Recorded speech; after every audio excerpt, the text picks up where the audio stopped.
AI is going to automate a lot of the work. You need to collaborate between humans, but suddenly there is AI that is going to be part of that collaboration. If you let the LLM make decisions on the fly, it can be very risky, right? When you are thinking about delegating work and fully automating stuff, I think you still need some sort of deterministic part of it. They want to be able to audit everything, they want to be able to approve, but then at the same time...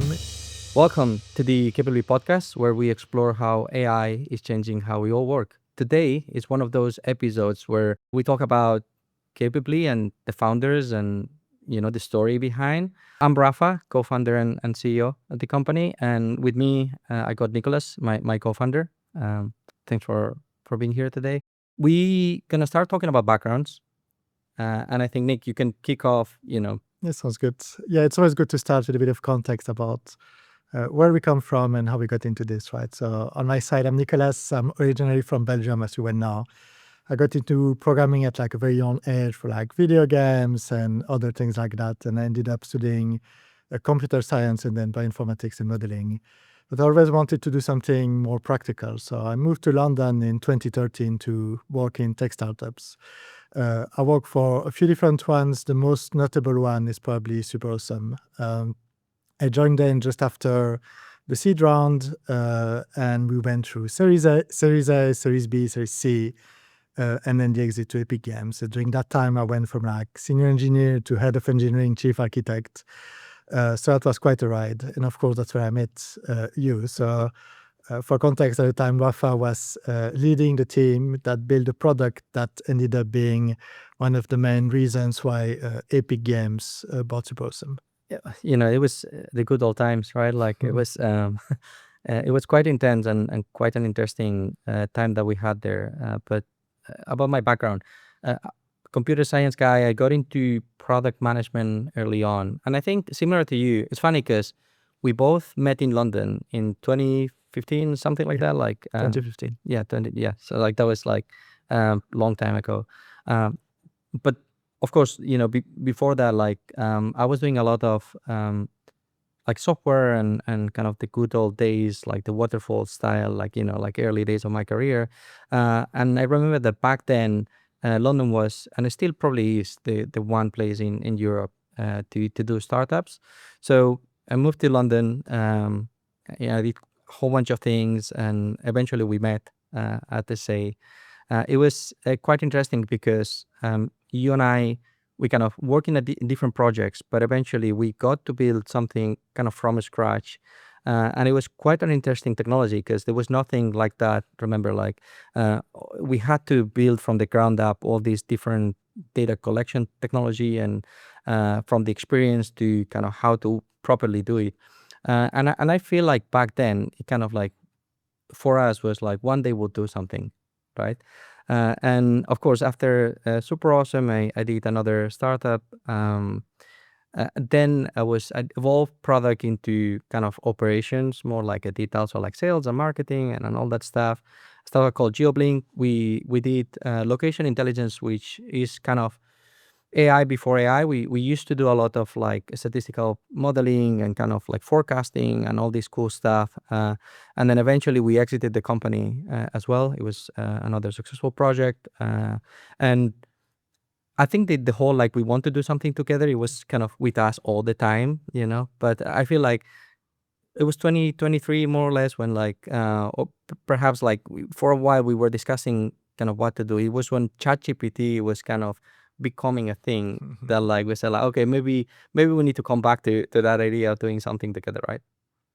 Yes, exactly. First, it has always been about, of course, working together, but then also making that technology more accessible to people, right? And we saw at the beginning of AI that it would really change everything, change how people work. And it's quite interesting because at the time we had quite a different take on how people would use and adopt this technology compared to the mainstream ideas. Yeah, I think it was, what is interesting is that we were coming from, well, like 10, 15 years of building software for companies to do better work or like kind of like do their work in a more efficient way. We did a lot of SaaS and there was a lot of kind of things that we thought we knew. at the beginning of this journey. But I think when we saw AI happening, we just didn't want to miss the opportunity, right? I think the internet was like we were a bit too young there, and like we just didn't have a chance to have an impact from the beginning. And thinking about this technology and what we thought back then was going to be, I think it was a very interesting opportunity for us, right? So kind of taking like from the beginning of the journey, right? When uh, we were exploring things and the concept of agents, that back then it wasn't that much of a mainstream. Now everything is an agent, but like at that point we just wanted to explore, and I feel like we kind of like put something together and put it out there to see what people were doing and kind of capturing the prompts and early days of truly kind of like understanding like what was the potential of the technology at the same time of we're trying to understand market direction so we could just kind of define some sort of a strategy for a potential company, right?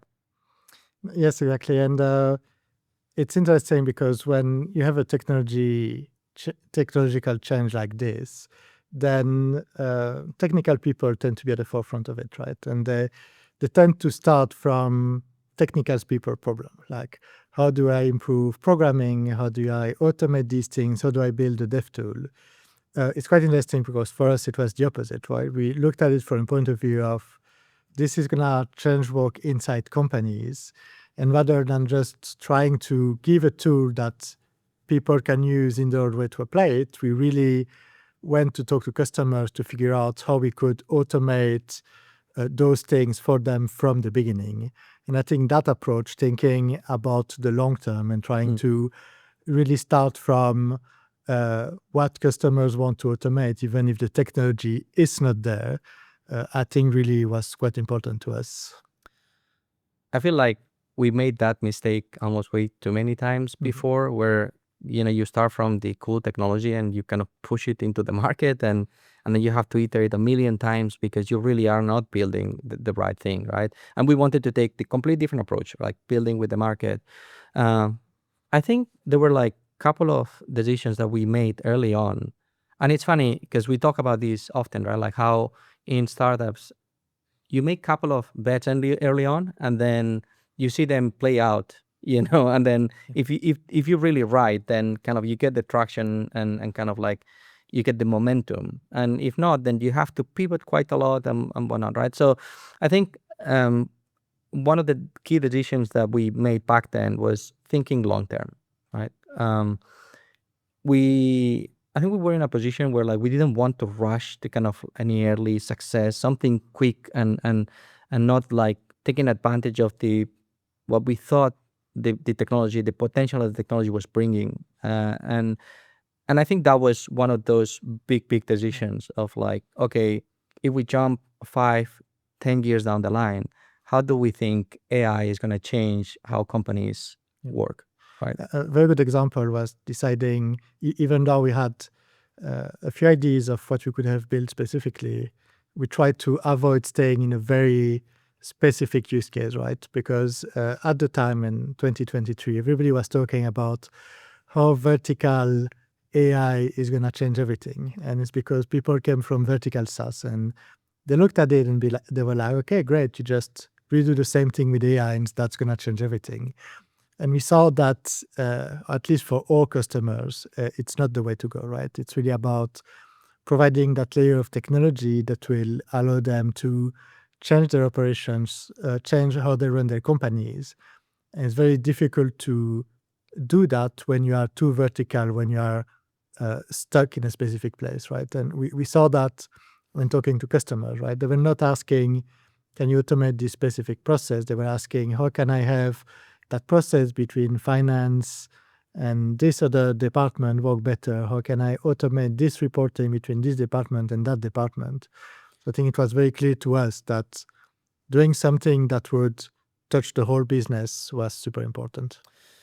Yeah, exactly. So like just to kind of go the very beginning of the journey, that was end of 2023 where we kind of had a few early conversations, a few prototypes. We were kind of trying to figure out like where the opportunity was, and like you said, we realized that it was going to be for us more like a horizontal play than like it was not going to be like a continuation of SaaS. Like if like, it's not going to AI wasn't going to be like a tool. Uh, it was going to be something else, a new type of technology that was going to definitely like provide different type of value. So definitely moving from being a tool to doing something else at that point, which is didn't quite know. If you remember, like we had this idea of AI employee at the beginning, right? Which was pretty wrong because the maturity of the technology and the maturity of the market and all this transition and kind of the transformation that is needed, like it's that concept is almost too complex for the market to digest, especially at that time. But just by like starting with the market in mind and with the needs, I think we realized early on that like the whole play was going to be about AI kind of removing part of the work, but across the whole organization, right? So if you can free the time of like multiple departments so they can focus on what's important, and for the things that they need to focus on, they still get this extra help from AI, the intelligence that the company can provide. We thought that made sense to us, and it was worth trying to figure out what can we build around that, and what is preventing companies from like getting there.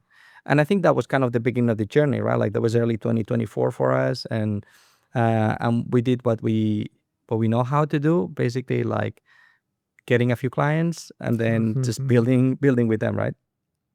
Exactly. And of course, it was also interesting to raise money from VCs along the way, right? Yes, it was interesting. This is an interesting topic because back then there was all these vertical AI wrappers around OpenAI discussion and like focus on something, do it really well, and then make a lot of money, and then expand later. And we kind of knew from our own experience, kind of the landing and expanding, it's quite complicated, right? Because you structure a company to solve a set of problems. uh, you have teams, you have technology, everything you do is around that. So kind of from there, then like changing completely and doing so many other different things, especially when it comes to work, like so many other custom things for the same client. We just didn't think that was kind of the right way to go about it. But of course, the market was more on the vertical AI stuff, right? And we had so many conversations where most of the PCs thought that we were like a wrapper around that, and some others thought that like this horizontal was like not gonna work out that way because they were, I think, coming from a lot of SaaS projects and thinking, okay, problem solution type of situation, and then oh, now with AI you're gonna replace that SaaS company and you're gonna be the AI whatever, and then you're gonna do that. And we were literally thinking first principles here, right? And I think that was not many people understood us back then. I think now it's quite different because now you have Cowork, you have Frontier from OpenAI, or even like from Microsoft Copilot Cowork. Like now it's clear that like AI is going to automate a lot of the work, and it's going to do it for everyone in the company, and has to be easy, and it's going to be custom. But it wasn't that clear at that point. It wasn't that clear, and it's quite interesting how there's sometimes a difference between how founders see it and then investors see it, right? So I think we got lucky with all the investors in the sense that we got people that truly got us, right? So of course at pre-seed, we got people that bet on the team. And at seed, it was interesting because we talked to so many VCs that, as you said, just didn't get what we were trying to do with the automation of work. And then now it's just everywhere. And we ended up partnering with, of course, Concept at pre-seed and then Boost and other investors at seed. And in both cases, it really got what we were trying to do and understood how we were building for the future. It's quite interesting that now that that future is coming around and that the market is seeing what we were saying 12 months ago, then people are managing that quite differently than they used to. Yeah, exactly. I think we were quite lucky with the investors and the people joining the journey, because they truly understood what we're trying to do, and they gave us the space to build something for the long run, right? Which is not always the case, right? But it's also like, I think the definition of success has changed so much. I think revenue used to be a really good way of looking at a company and saying like, okay, these guys are the guys, right? Like, is these, these thing that they're building, it's working, they're bringing revenue. And I think now I'm not so sure is that's the case anymore. You can have a lot of success and make a lot of money, and then a year later be very challenged by some of the other players, like maybe going up market or changing a little bit their positioning, right?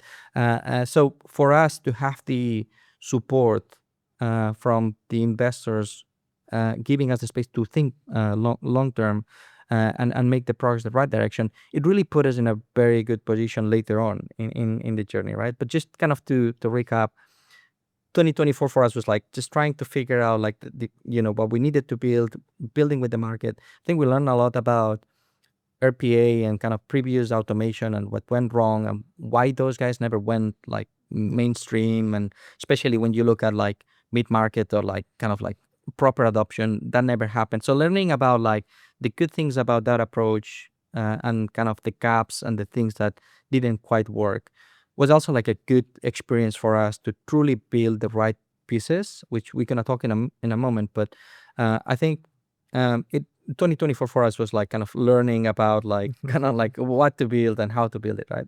No, exactly. And it's interesting because we put a few pieces in place from the beginning, right? It's things we kind of knew we had to do, like those forward deployed engineers and other things. Maybe we can talk about that actually, right? It's those pieces we put in place that really helped us get there now.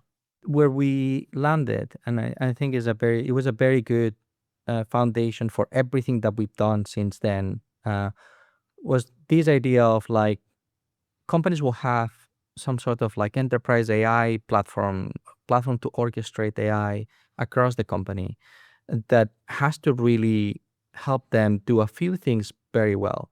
So one of them, it has to work, right? Like it cannot be just. I think sometimes agents and AI is a bit too probabilistic, and Mm. it's not. It's good for one-offs, but like when you are thinking about delegating work and fully automating stuff, I think you still need some sort of deterministic part of it, and we had to figure out what to build around that.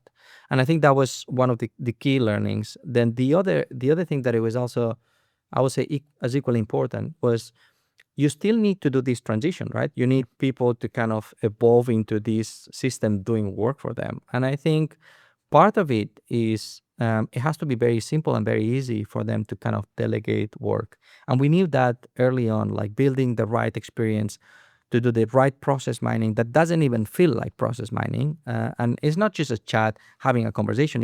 It's a lot more that goes into doing that properly.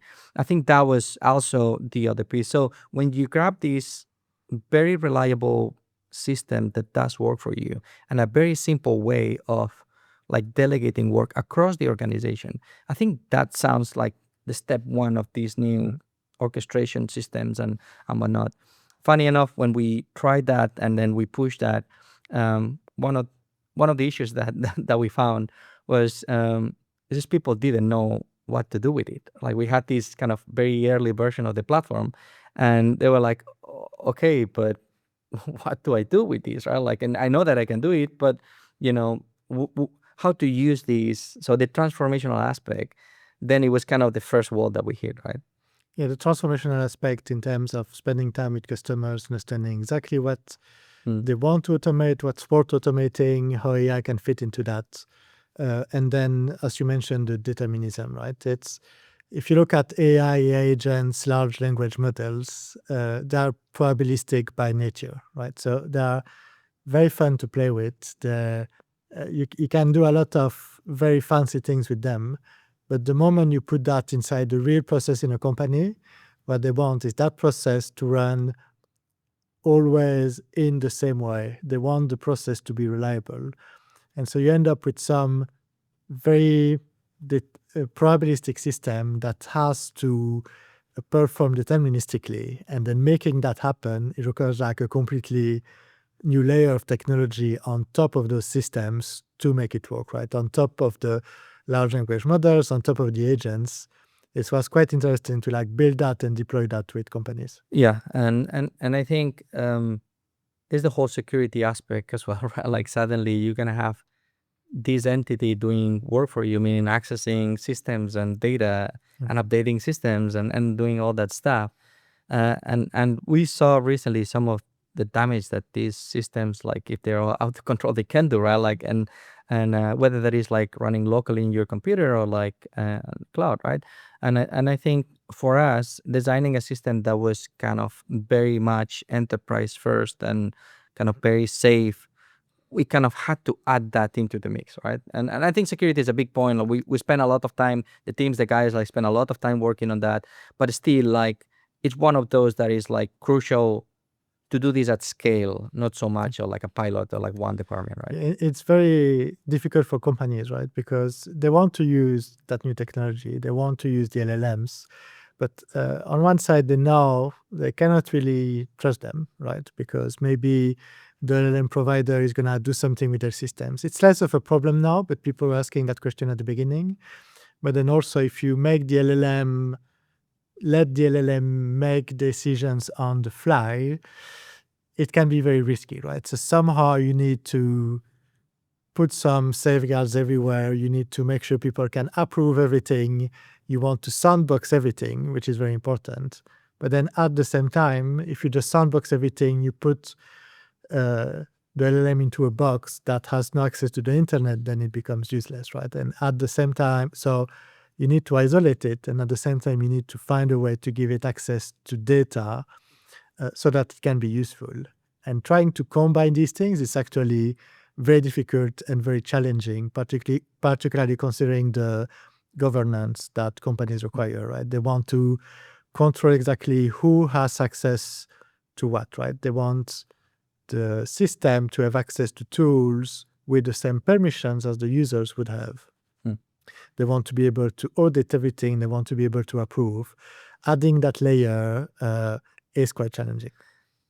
Yeah, I think later on, right? I think early 2025, after like doing these design partners and building with the market, we were getting ready to have something very solid to kind of launch, and which we did later last year, right? Like around mid year. But I think there are like a few things that we learned that those are not so obvious at the beginning, like when you're trying to build something like this, and they really are quite important. So you mentioned a few of them. So governance is super important, right? So you need to have some sort of way of controlling like who is doing what, and kind of being able to also see the benefits of, like, I think companies struggle a lot to even see if this is working or not, right? Mm. So if there is a way for you to quantify the impact, how much of the work that people used to do now is being done by AI, things like that, and you have visibility and control, I think that everyone in the organization feel a lot better, like, and kind of it gives almost meaning to these, like, because most of the time companies do pilots, and it's great, right? But like it feels more like they're just trying to follow the hype and just try to do it because of kind of they have to do it, right? But when you actually look at it and you feel like you're in control and you can try something and push a team to delegate some work, and then you see the results on the other side, I think that's a key component of these systems. At the same time, the safety aspect, not so much from the security and stuff like that, that like that's very important, but like even like having some sort of basic AI policies in place that you want for your employees to follow, and then making sure that you can enforce them in a way, and you can make sure that like they go through it and they understand how the company is expecting them to use AI.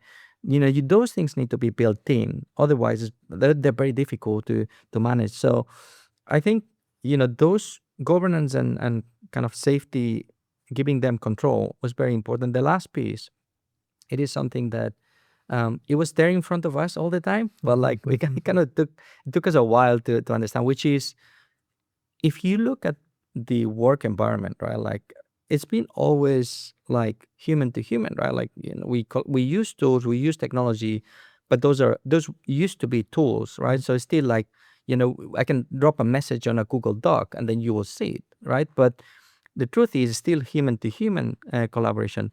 Now with these new platforms and the orchestration and all the AI capabilities that you can bring into the company, that's change, right? Like, so I think we kind of missed for a while the whole like you need to collaborate between humans, but suddenly there is AI that is going to be part of that collaboration. So how you do that, right? Like how you kind of comment on the AI of the company to do something or assign a task to somebody to review Yeah. what the AI has How done, you right? can redirect it, how you can allow it to jump into the conversation if needed.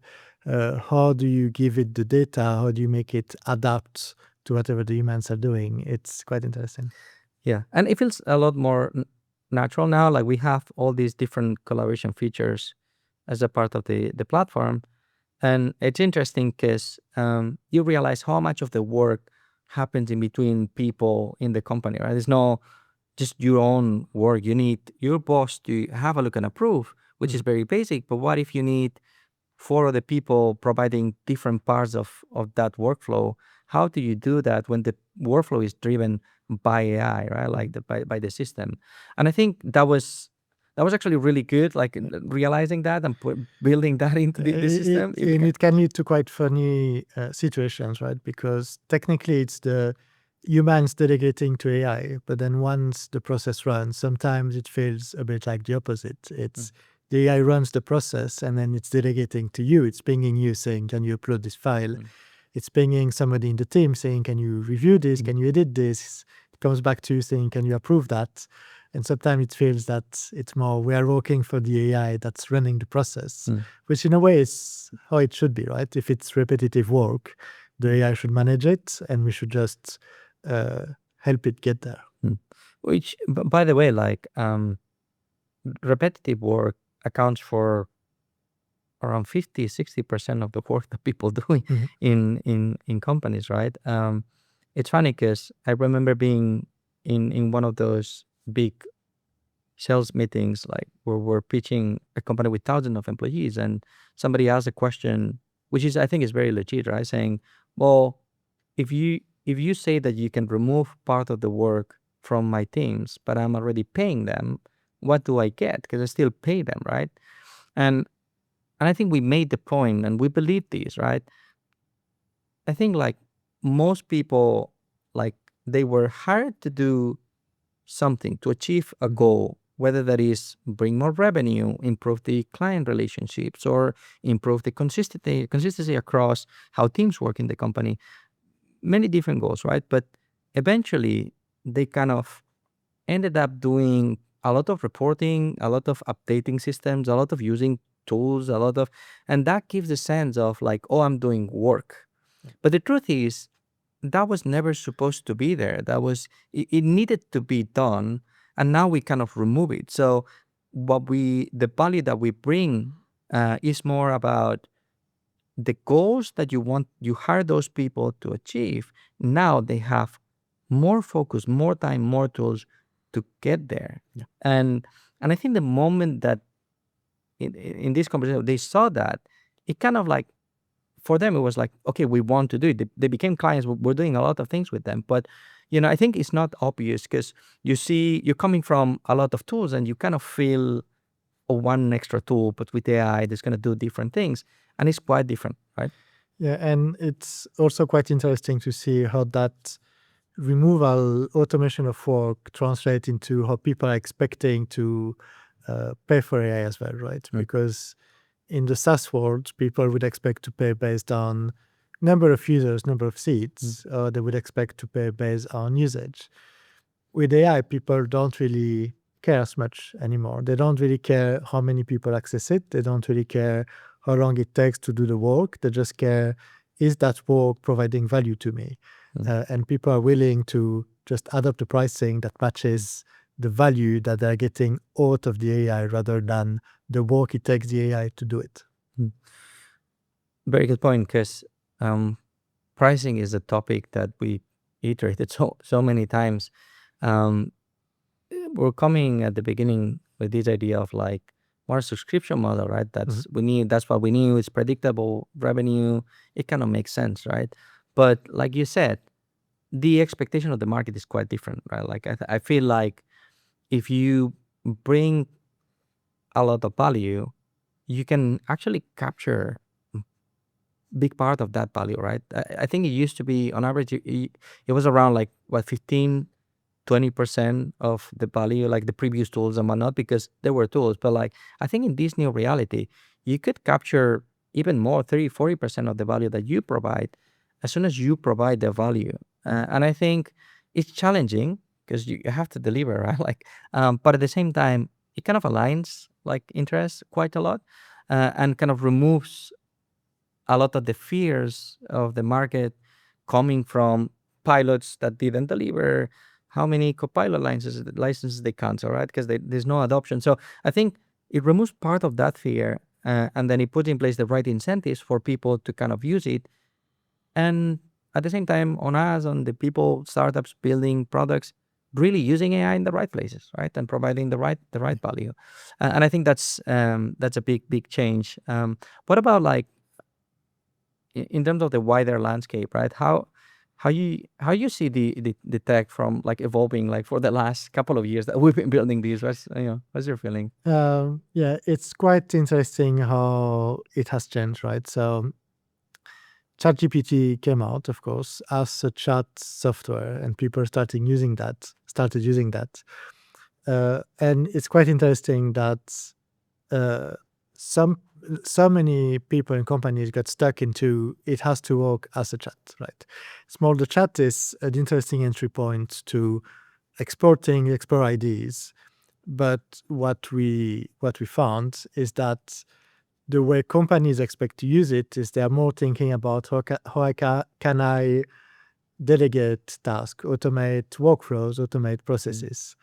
And that requires a completely different layer of technology. And so you had all those chat tools that turn into dev tools that allow you to add chat to your product, but they never really worked for our clients because they're trying to use the technology in a different way, right?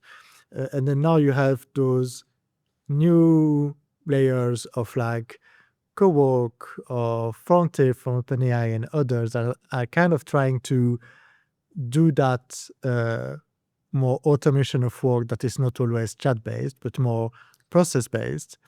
But somehow there's still something missing there because they're still stuck on that agent approach. They would expect to run an agent when they execute the process. And what we found, and I don't know if we are ahead of the market or if we are completely crazy, but what we found is that you kind of need to split that definition of the automation that can be very agentic, right? Because you can explore documents, you can explore different formats, explore different ways of doing it, and the execution of the automation that still can have some agentic aspects, but that is mostly deterministic. And how to ping pong between both is kind of it's very unique, and it's part, of course, in our case of the secret sauce, right? Which is how do you define the process in a more agentic way, run it in a more deterministic way, but then how do you get back from one to the other? So let's say a client gives you some file format, some Excel file on top of which they want to do an automation. But then when they use the automation, if they provide a different file format, the deterministic part will fail, and somehow you need to get back to the agentic. How to get from one to the other, as far as I know, nobody else is doing it. And so I think the chat has come a long way, and you really went from just question answer to question answer using a corpus of documents, RAG and all those things, to function calling, and now you can do some fancy thing with like Cowork and other tools. They even got very good at coding. But for actual business processes, switching from that agentic automation definition aspect and deterministic automation execution, as far as I can tell, we have a quite a unique take on that. Yeah, and I think it's also like it has impacts on many areas, right? Even from the cost perspective, when you run things at scale, I think that's important. But I agree with you on that. I think some people, you see this like the big LLM companies, they're coming from doing a lot of research, and then like ChatGPT putting the chat, and I feel like the whole like when you have a hammer, everything is a nail type of thing. They tried to put the chat. You look at Claude and the co-work and the code and then like everything is just the same chat. It's slightly different, but it's still a chat. Where I think that's a bit of the bias that they're coming from that, right? I think we could our approach at least was more like first principles in terms of like how do we do it at like delegation phase. So we take advantage of this natural language interaction.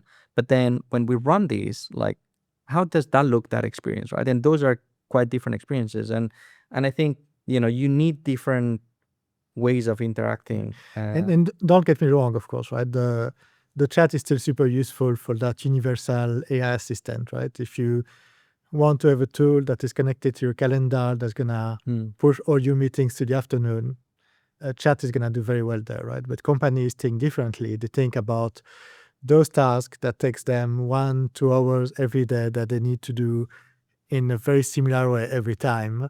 And those are the ones that they want to automate because those are the painful ones. Those are the ones that are wasting resources. And both are gonna coexist, right? Like you remove part of the work that is manual, kind of low value, high volume type of thing, and it'll be done by the system. And then you still get this help through a chat or like voice interaction to still get the extra value from it. Yeah. We covered quite a lot. In terms of the journey, last year was a very, very interesting year for us because we kind of went all in and started like growing quite a lot. And now we are in a situation where finally the market education, because of like the co-work and all that stuff, is finally there. And like it's like we're getting a lot of tailwind for the first time. And it's very exciting for us because I think we do have quite a unique approach. We've been working on this for 2 years and we're a bit ahead in some areas and some of the pieces that we put in place. And there is a lot more to come, right? Like I think this space is so crazy and it's so many things happening every week that I think we need to leverage the work that we've done and kind of help even more companies and kind of understand even better the market and kind of getting closer and closer to this vision of delivering this enterprise AI system that is going to orchestrate AI in a very effective, very safe way, and then change how people work, which was kind of like our motivation from the beginning. After spending 15 years building tools for them to work better, right? Like, so I think it's a very exciting time this year, and there's a lot more to come. Thanks a lot for listening to the Capably podcast. Please follow us, subscribe. There'll be a lot more content to come about AI, the market, different industries, and we'll see you in the next one.